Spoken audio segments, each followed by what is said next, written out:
Di tengah lautan manusia yang khusyuk berdoa di depan Ka'bah, seorang pemuda bernama Khalid berdiri dengan tatapan kosong.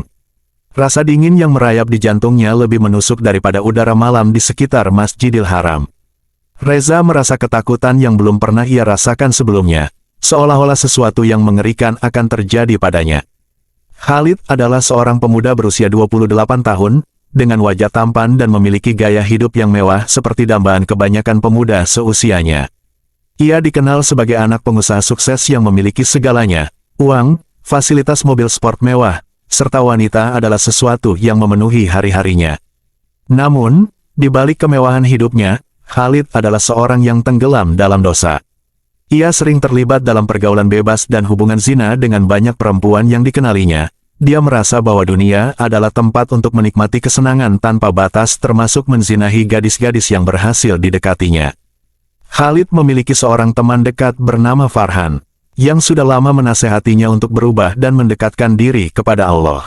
Farhan seringkali mengajak Khalid untuk mengikuti pengajian dan ibadah, namun Khalid selalu menolaknya dengan alasan sibuk. Hingga suatu hari, Farhan mengajak Khalid untuk menunaikan umrah. Mungkin ini bisa jadi kesempatanmu untuk merenung dan berubah, kata Farhan dengan penuh harap. Awalnya, Khalid menolak dengan alasan tidak punya waktu, tapi setelah berpikir sejenak, ia setuju. Bukan karena ingin bertaubat, tetapi lebih karena ingin mencoba pengalaman baru. Ia juga berpikir bahwa perjalanan ke Tanah Suci bisa menjadi konten menarik untuk media sosialnya. Tanpa banyak persiapan rohani, Khalid pun berangkat ke Mekah bersama Farhan sahabatnya. Setibanya di kota Mekah, Khalid merasa terpesona dengan suasana di sekitar Masjidil Haram. Namun, perasaan kagum itu tidak bisa menghapus kegelisahan yang ia rasakan. Saat melakukan tawaf, ia merasa aneh. Tubuhnya mulai terasa berat, dan jantungnya berdebar lebih kencang dari biasanya. Khalid berusaha mengabaikan perasaan itu, berpikir bahwa itu mungkin hanya efek dari kelelahan atau suhu udara yang panas. Hari-hari berikutnya, Khalid dan Farhan mengikuti rangkaian ibadah umrah. Farhan tampak begitu khusyuk dan penuh keikhlasan, sementara Khalid lebih banyak bermain dengan ponselnya dan mengambil foto untuk diabadikan sebagai kenangan. Ketika Farhan mengajaknya untuk berdoa dan merenung di depan Ka'bah, Khalid hanya mengikuti dengan setengah hati. Ia tidak benar-benar merasa terhubung dengan doa-doa itu, seolah-olah ada dinding tebal yang memisahkannya dari suasana spiritual yang dirasakan orang lain.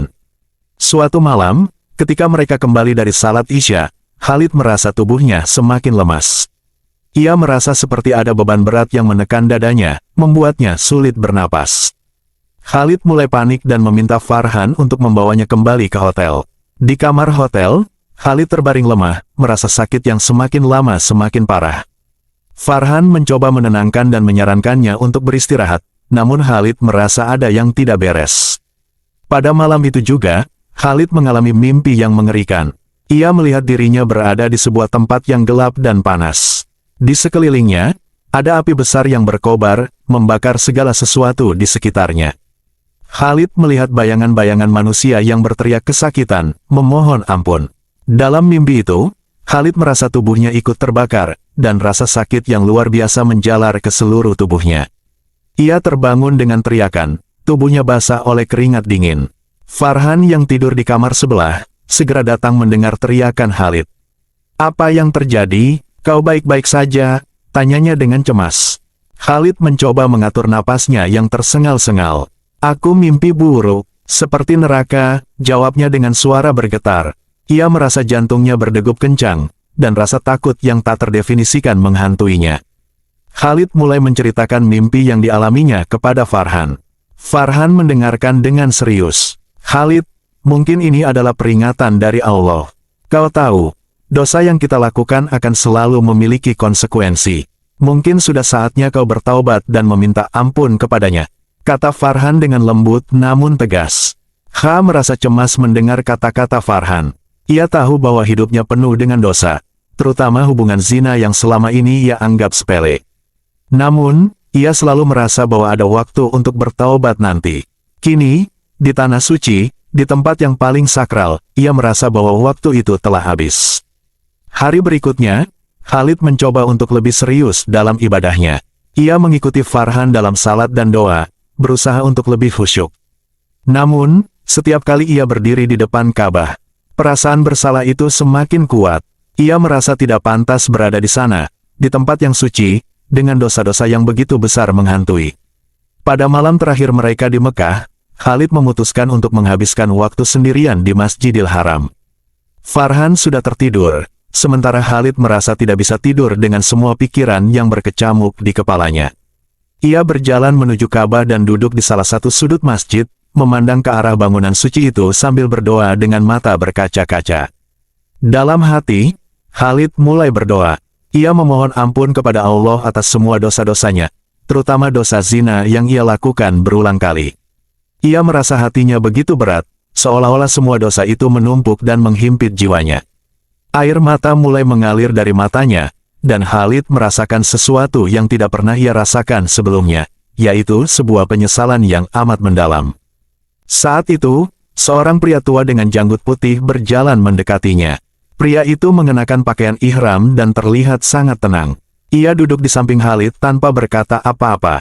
Setelah beberapa saat, pria tua itu memandang Reza dan berkata dengan suara lembut, "Anakku, apa yang kau tangisi?" Khalid terkejut dan tidak tahu harus berkata apa.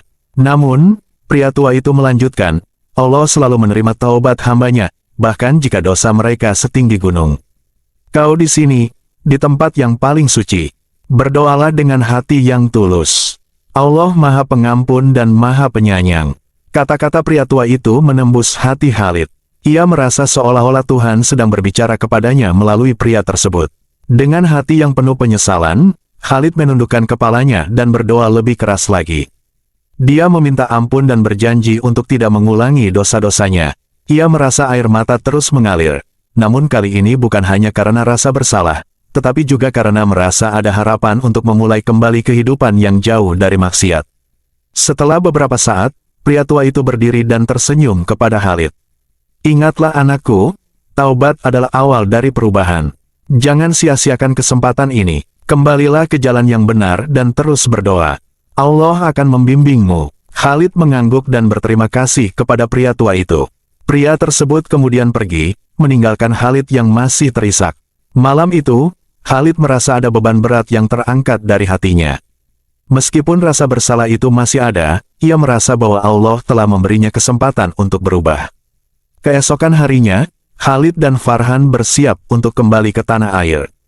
Khalid merasa hatinya lebih tenang, meskipun ia tahu perjalanan untuk memperbaiki dirinya masih panjang.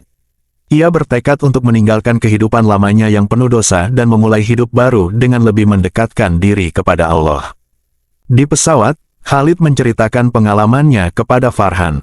Farhan tersenyum dan berkata, "Aku senang kau akhirnya menyadari semuanya. Ingatlah, setiap langkah kecil menuju kebaikan adalah kemenangan. Tetaplah berusaha dan jangan menyerah," lanjut Farhan menyemangati. Khalid mengangguk, merasa terharu. Ia tahu bahwa ia beruntung masih diberi kesempatan untuk bertaubat dan memulai kembali. Perjalanan umrah ini bukan hanya menjadi perjalanan fisik ke tanah suci, tetapi juga perjalanan spiritual yang membawanya kembali kepada Tuhan. Khalid bersyukur atas semua yang terjadi, termasuk mimpi buruk dan rasa sakit yang ia alami. Semua itu adalah bagian dari proses penyadaran dirinya. Sesampainya di rumah, Khalid mulai menjalani kehidupannya dengan penuh kesadaran. Ia berhenti melakukan dosa-dosa yang selama ini menjadi kebiasaannya. Ia memperbanyak ibadah, mendekatkan diri kepada Allah, dan berusaha memperbaiki hubungan dengan orang-orang di sekitarnya. Bahkan, Khalid pun mulai menarik diri dari pergaulan yang menyebabkannya jatuh pada pergaulan bebas. Khalid tahu bahwa perjalanan ini masih panjang, namun ia yakin dengan tekad dan keikhlasan, ia bisa menjadi pribadi yang lebih baik. Sahabat pelita peradaban, cerita Khalid adalah pengingat bagi kita semua bahwa tidak ada kata terlambat untuk bertaubat. Yang terpenting adalah, ketika kita merasa hidayah menghampiri kita, sambutlah ia dengan keikhlasan.